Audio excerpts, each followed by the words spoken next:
years, the research had taken over their lives.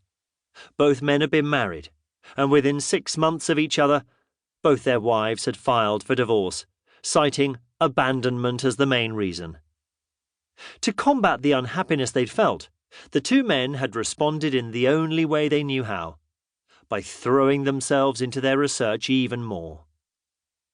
Once both divorces were finalized, they had found themselves house hunting at the same time. They'd reached the following conclusion. As they worked together for 12 hours a day, often found themselves eating together after work rather than eating alone, and were both far more interested in their research than in the opposite sex, they might as well live together as confirmed bachelors. To begin with, they'd rented a small 2-bedroomed apartment. But once Mr. Wolf had realized how many more hours they were spending at the laboratory and the advances they were making in their research, he'd seized the opportunity of renting the nearest available penthouse apartment on their behalf, as a thank you for their efforts. Andy grabbed at a lamppost for some support, swayed, and looked up at the office block that housed their research laboratory. "We forgot to turn the lights out," he noted, slurring slightly.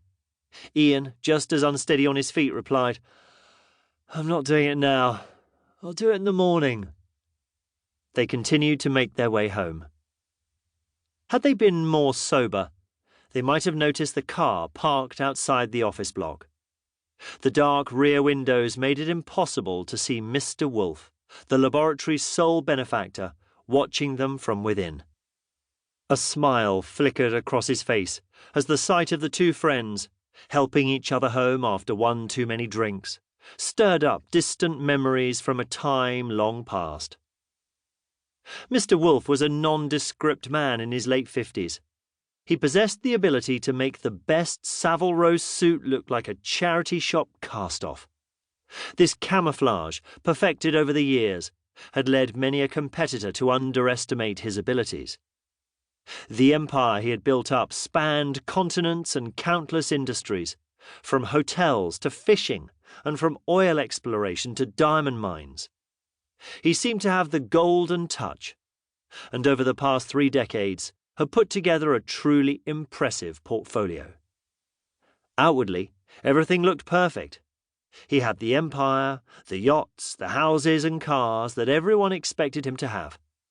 He was seen at all the right events and regularly featured in high-profile magazines. But he was a worried man. His hand shook slightly as he picked up his mobile phone and reread the text he had received earlier during a meeting with his main creditor.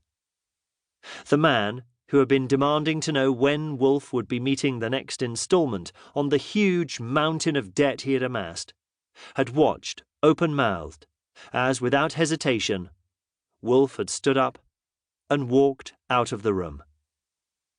The words, "Viable virus ready," were illuminated on the screen. He had started to fund the laboratory when everything seemed to be going well for him. A bit of philanthropy had appealed to him. Funding a medical research laboratory would make him look good, give him the right kind of profile, and encourage more people to invest in his business deals. At first, he'd shown no interest in the results. The laboratory was just a way of helping to raise more money. But then he'd realized the potential of what they were working on. The wealth and fame that such a medical breakthrough could bring to the person who delivered it to the world would be incalculable. Then came the global downturn that he'd confidently assumed would never touch him. Instead, it had dealt him blow after blow. Oil wells ran dry, factories closed due to poor order books, and hotels sat empty, as governments discouraged their citizens from travelling to certain countries due to terrorist threats. His business empire, which had always seemed so solid and unshakable, proved to have an Achilles heel. As his debt increased, so did his inability to pay it off. He should perhaps have closed the Wolf Medical Research Laboratory as a vanity he could ill afford. But deep down, he felt it might prove to be the saving of him, and it gave him a credible air of respectability in the current...